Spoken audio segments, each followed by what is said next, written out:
कोणी बनवलं बुवानो? गडल बघतात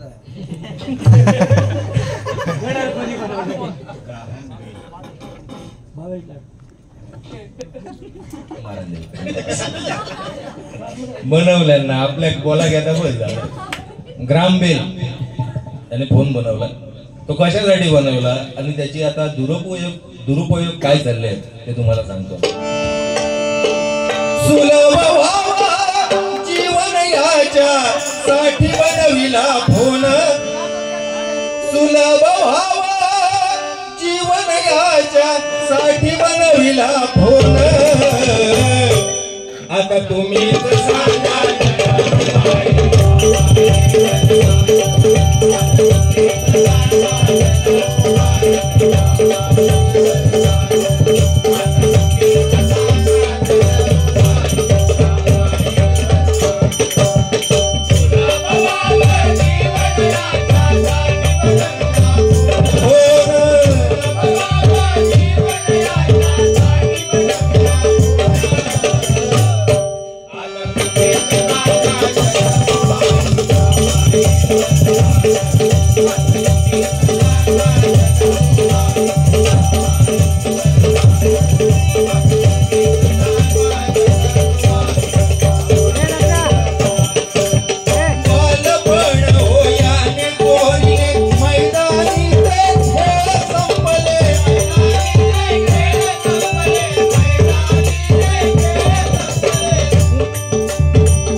मित्र सखे आणि तोडले. पहिले आमच्या वेळी आम्ही मैदानी खेळ खेळायचो. विटी दांडू, खो खो, कबड्डी असू दे किंवा क्रिकेट असो, ते खेळ पहिले खेळले जायचे नाही का. आता मैदानी खेळ राहिले आता मोबाईलवर खेळते. पबजी काय त्या पोरांची हिटपणा असता. एक गल्लीच्या ह्या टोकावर बसलेलो असतं, एक गल्लीच्या त्या टोकावर. मी त्या दिवशी कामावरनं आपलं येतोय आणि येता येता त्या पुढे दिलंय तो म्हणतात हे घुस घुस घुस. मी घाबरलोय म्हटलं पायाखाली घुस येईल का. बघतोय म्हटलं खाया घुस हो काका तुम्हाला नाही हो आम्ही खेळतोय हे यांचे खेळ. घुस घुस उडव उडव गोळीओ घाल. अरे काय इटंबा चालली हे. मैदानी खेळ नाही राहिले काय नाही राहिलं बघा. मित्र सगळे तोडले. पहिले आमचे मित्र होते. आम्ही मित्र सवंगडी जाऊन खेळायचो. संध्याकाळी घरा गेला चिखलात लोळून काय औषध टेन्शन ये ह्याच्यातलं माझं झील घ्यायचो.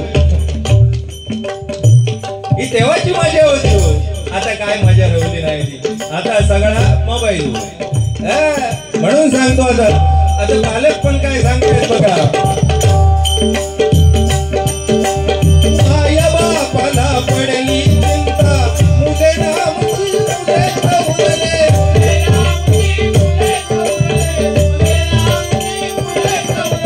बालपणीचे प्रौढ झाले.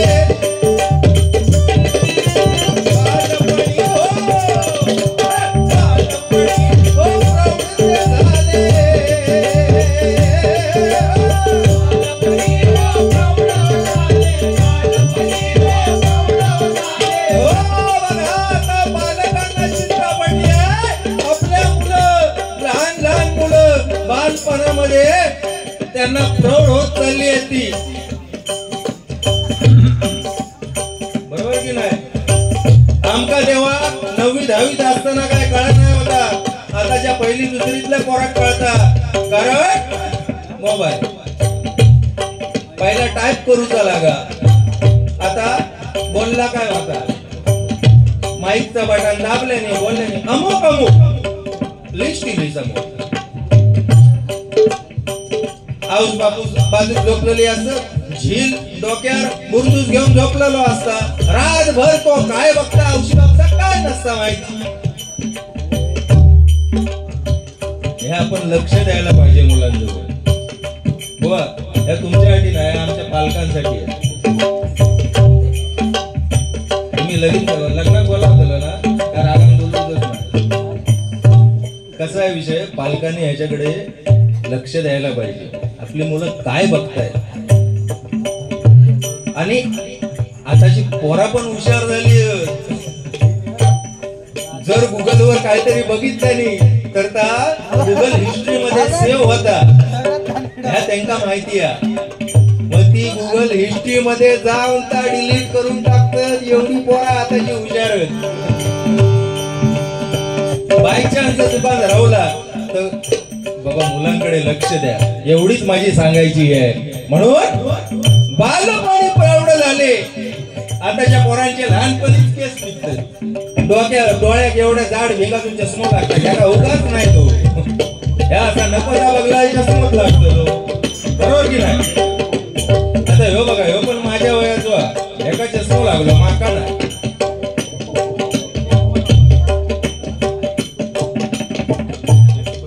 असं काय विषय नाही. बघा त्याचे केस पिकलेत, माझं केस पिकलो नाही. असं राणीमान आहे ना डांबरीकरण आम्ही करता वेगळी गोष्ट.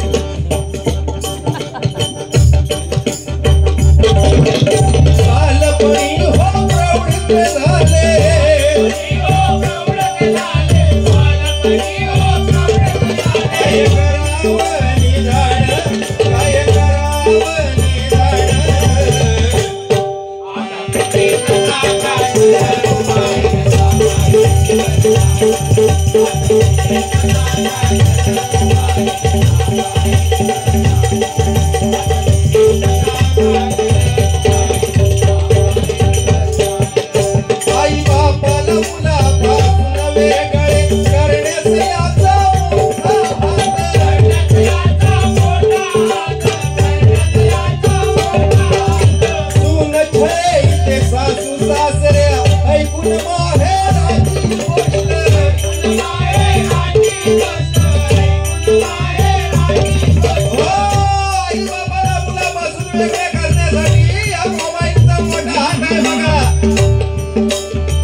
जास्त काय खेळताय मोबाईल. आता बघा आपल्या मुलीच्या घरात सकाळपासून काय चाललंय ती सगळी अपडेट त्या मुलीच्या आईला असते. सकाळी नाश्त्यात काय बनवलं, हो सकाळी कामात किती वाजता गेलो, तो कामावर पोचलो किती वाजता, तो कामावरसून निघालो किती वाजता, तो कामावरसून घरात किती वाजता येतो, संध्याकाळी जेवण काय बनवलं, भवन जेवताना काय बोललं, ह्या सगळं तिच्या औषध माहिती असतं. कारण दिवसातून 10 ते 15 वेळा तिच्या आईचे फोन तिला येत असतात. त्याच्यामुळे नवऱ्यावर संशय येणार, नवऱ्या उलटा सुलटा बोलणार, नवऱ्याच्या औशी बापसाक बरा नाही बघणार. हे सगळे गोष्टी या फोन मुळे चालले. पूर्वी बघा, पूर्वी लग्न झालं बायको नवऱ्याच्या तोंडाकडे बघायची नाही. 7-7 8-8 पोरा व्हायची याकडे गोष्ट. पण नवऱ्याच्या तोंडाकडे बघी नाही. कारण काय, नवरा म्हणजे आपलं दैवत. तेव्हा फोन नाही, माहेरला गाडीओ नाही, माहेरात जाव नाही. वर्षात नाही एकदा केव्हा तरी ती रक्षाबंधनला भावाला भेटाक जाय. त्यामुळं घरात क्लेश व्हायचे नाही किंवा काय उलटा सुलटा सांगायची नाही. पण आता त्या गोष्टी नाही येतो. अरे जा नवरा कधी येतो घरी, 5:15. आता मग 5:15 झाले अजून आला नाही कसा. अरे पण केव्हा तरी ट्रॅफिक असतला, तरी त्याका गाडी चुकतली. ह्यो विषय नाही. काय ऑफिसात उडी मारून तो डायरेक्ट घराकडे येता काय, ह्यो विषय नाही. बरोबर की नाही? म्हणून या मोबाईलचा मोठा हात आहे याच्या मागे. जर आपण त्याचा उपयोग चांगला केला, जेव्हा आपली आई आपल्याला सांगते काय बनवलंय घरात, अमुक अमुक बनवलंय, तुझा नवरा कधी कामावर गेला, अमुक टायमाला गेला, येणार कधी, तेव्हाच त्या चढवण औषध सांग बाया, माझ्या घरात इंटरफेअर करूची तुझी गरज नाही, मी समक्ष आहे. बरोबर की नाही? माझ्या नवऱ्याला सांगायला मी समक्ष आहे. तो कधी येता काय येता तर मी बघून घेऊ, तू बघूची काही गरज नाही. माऊली एक सांगा हो, तुम्ही आपल्या आईच्या सांगण्यावरून नवऱ्याच्या आई बापाला वेगळं राहायला सांगता. राग मानू नका, तुम्हाला सगळ्यांना सांगत नाही, पण काही जण असतात अशी, तुम्ही नाही, तुम्हाला म्हणत नाही पण सांगतोय. तुम्ही नवऱ्याच्या आई बापाला सांगता ह्या म्हातारड्यांना आधी घरातनं बाहेर काढा. पण एक विचार करा, जेव्हा तुमच्या भावाचं लग्न होणार, त्याची बायको येणार आणि तिने जर तुमच्या आई बापाला बाहेर काढलं तर तुम्हाला काय वाटेल? घेण्यासारखी गोष्ट आहे ना. एकदा असं नवरा कामावरून येताना आला घरी, दरवाजा उघडला, बायकोला सांगितलं अगं आई आली आहे, आई आली आहे. काय सांगितलं? अगं आई आली आहे. बायको सांगितलं की घेऊन इलास म्हातारे परत आणलास ते परत सोडून येवा, मी तिचा काही एक बघणार नाही. असं आहे ना काय सांगल्या आपल्या भजनात ना, ह्योच फरक हा. तर मी काही एक बघणार नाही आणि तुका जर तिका घरात ठेवूची असत तर मी या वाट्याक लागलोय. तो म्हणून ठीक आहे, बॅग भरले, त्याच्या बायकोनी वाटक लागली, दार उघडल्या बरोबर दार उघडताना बघता तर काय तिची आव, स्वतःची, त्याच्या बायकोची आव. ती म्हणता आई तू आली. पण हे म्हणाले आईला घेऊन आलोय. तेव्हा नवऱ्याने तिला सांगितलं की तुझी आई आणि माझी आई काही वेगळी नाही, मी दोघांना पण आईच म्हणतो, पण तो फरक फक्त तुझ्या नजरेत आहे. आणि तिने आईला विचारलं आई काय झालं? तर बाबा रे बाई, तुझ्या भावाची बायको आली, थोडे दिवस चांगली राहिली आणि आम्हाला अनाथ आश्रम मध्ये टाकली. अनाथ आश्रम मध्ये भरपूर दिवस राहिली. सकाळी येताना जावई बापू दिसले. जावई बापूने मला बघितलं अनाथ आश्रम मध्ये, ते मला इथे घेऊन आले. तेव्हा तिचे डोळे उघडले. म्हणून सांगतो बाबा, हे डोळे उघड नंतर उघडायला काही एक उपयोग नाही, त्याच्या आधी काहीतरी विचार करा. हे सगळं घडतंय, हे कलियुग आहे, या कलियुगावर मात करून आपण गेलं पाहिजे. म्हणून सांगतोय बघा,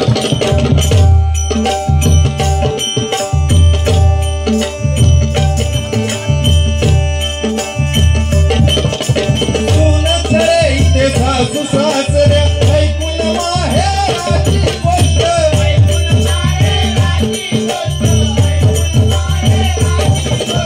नाही ठाऊक तिला नवऱ्याच्या आई बापाचं हो कष्ट.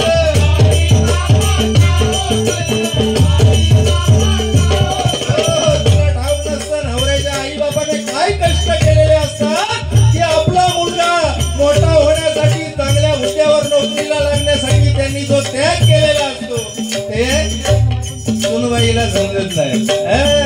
म्हणून सांगतो बघा, काय करू काय न करावे, काय करू काय न करावे, काय करू काय न करावे, सांगेल काय हे कोण, अहो सांगेल काय हे कोण.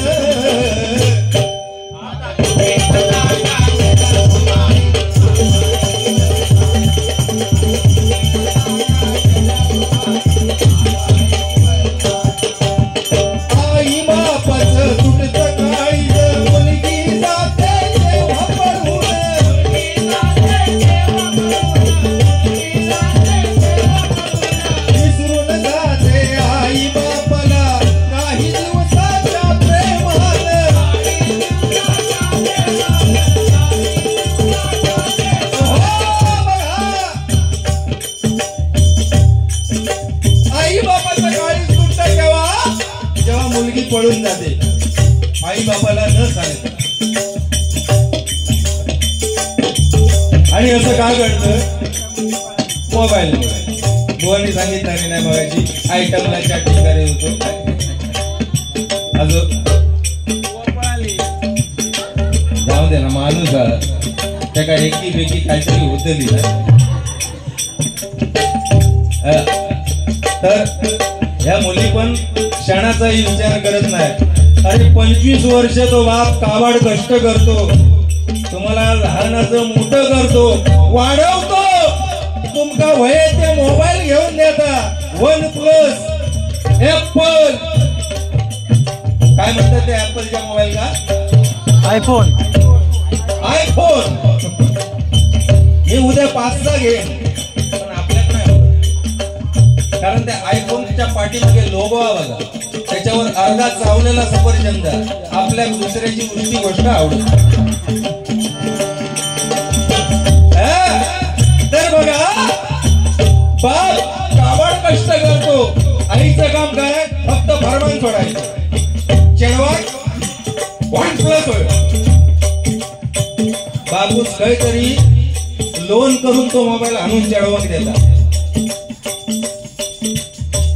पण एक गोष्ट मात्र माऊली तुम्हाला एकदम सरळ सांगतो की आपल्या मुलीचं कुठे चाललंय, हे लफडं चाललंय. थोडक्यात आपल्या भाषेत लफडा जे आपल्या मुलीचं लफडं चाललंय ते त्या मुलीच्या आईला 100% माहिती असते.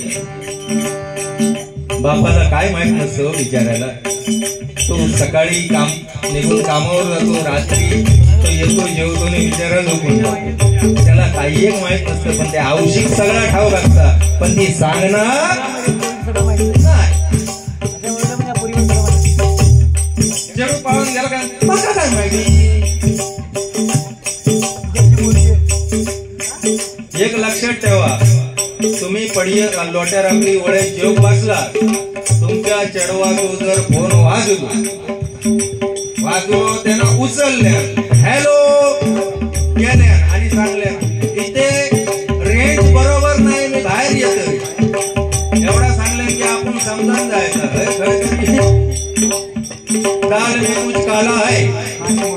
कारण गो तुझो फोन वळेत असताना वाजलो, तू उचलून ते का हॅलो बोललं, मी बाहेर येतोय म्हणून सांगलं. मग रेंज काय दिलेली म्हणून सांगतो आपल्या मुलांवर जरा लक्ष ठेवा या मोबाईलच्या युगामध्ये.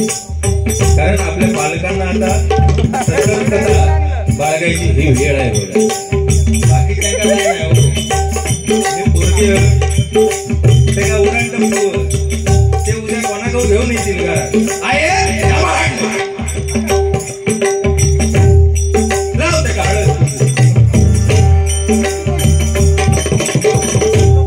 मुलींच्या बाबत नाही हो. एक तरी मुलगी घरात पाहिजे, लक्षात घ्या. मुलगी जर घरात नसेल ना तर त्या घराला अजिबात नाही. मागाव चढव 3 डबल बारेक वगैरे येताना ह्या सगळ्या काळा तीच करत. माका पाठचा कोणाक दिसता तीच आपला ब्रश घेऊन काळा काय करून जातात तीच करत. म्हणून मुलगी एक तरी असावी. कारण तिलाच बघा, मुलगी जी असते ना तिला बापाची खूप काळजी असते. पण ती 12 वर्षाची होईत अगोदर एकदा काय ती वयात येली काय बापूसने आवाज केली उड. आणि प्रियकर पण कसलो सुटतो तो सकाळी उठल्यावर त्या पोराचा तोंड बघू नये असलो प्रियकर. तोंडावर त्याच्या बोळसो भवाळलो, दात त्याचे सगळे पुसो आणि शेंगदाणे झालेले. फक्त बघतात का एक त्याच्याकडे KTM गाडी असतात. KTM माहित ना असा बसवता लागतात. माणूस असा बसता वर टेंबा बाय चान्स अर्जंट ब्रेक लावल्या तर त्या ड्रायव्हराच्या आधी पाठी बसलेला म्हणताला पुढे पडा मग असं विषय आहे. मुलींना सुद्धा माझी विनंती आहे की तुम्हाला जर एखादा मुलगा आवडला तर पहिला आपल्या आई वडिलांना सांगा आणि जर त्यांनी नाहीच म्हटलंय तर मग बिंदास पळा. आई वडील जर तयार नाही झाले तुमच्या लग्नाला तर मग पळून जा, पण आई वडिलांना न सांगता पळून जाऊ नये. ही वाईट गोष्ट आहे का, म्हणून सांगतो. आता महाराजांची शिवजयंती 19 फेब्रुवारी 14 फेब्रुवारी काय व्हॅलेंटाईन डे. त्याच्या आधी असत rose day, kiss day, teddy day, chocolate day आणि एक दिवशी गेलो हग डे. माझ्या मित्रांनी जाऊन आमचे बाथरूम सगळे सजवले, लाईटी बिटी लावल्या. अरे म्हटलं काय करतं नाही व्हायचा.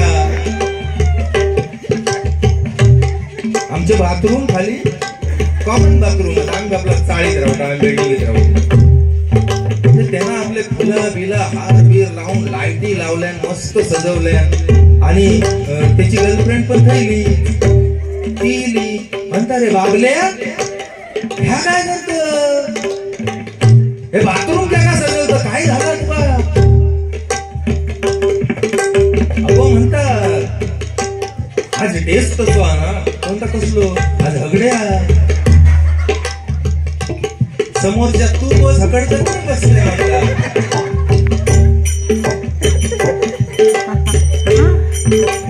अशी परिस्थिती आहे म्हणून शिकाव आहे व्हायचं एका पातळच ना म्हणतो. अग म्हणजे आलिंगन इंग्रजी भाषेत म्हणजे मिठी मारणे किंवा आलिंगन. आता बघा आपल्या मराठी भाषेतले कितीतरी शब्द इंग्रजी भाषेत वेगळे होतात काय. आता मराठी भाषेत आपण बटाट्याचा किस करतो, किस, खोबऱ्याचा किस किंवा रताळ्याचा किस. मी एकदा माझ्या बायको बरोबर मैत्रिणीकडे गेलो आणि बसलो थोडा वेळ. तर तिची आई म्हणते अरे खूप वर्षाने आलास, बरं झालं दिसलास. त्याचा काय लगीनच झाला नाही अजून तसाच मारता. आता सांग होतंय माझ्या म्हणत केलं असं गेलं काय घेणार. म्हटलं आई माझा उपवास आहे, मी आज काय नाही. ठीक आहे स्वती आहे आतमध्ये सांगते. स्वती किरण आलाय बघ, त्याला किस दे. बायको माझ्या तोंडाकडे बघता. बायको म्हणतो हो ती म्हातारी सांगत काय आणि तू माझ्या पुढे. अगो म्हटलं की तसं नाही सांगायचा, उपासाचो बटाट्याचो नाही तर रताळ्याचो किस आणून देतली काय आपल्या वाडीयातनं घेऊन दिलं. म्हणजे मराठी आणि इंग्रजी मध्ये किती फरक आहे बघा. म्हणून आपली मराठी भाषा खूप चांगली हो, म्हणून सांगतो आहे का.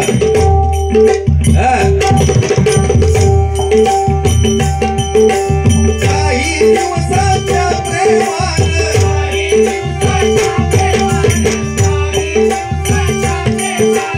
आई बाप हो दैवत जगती असती त्याची देव प्रमाण.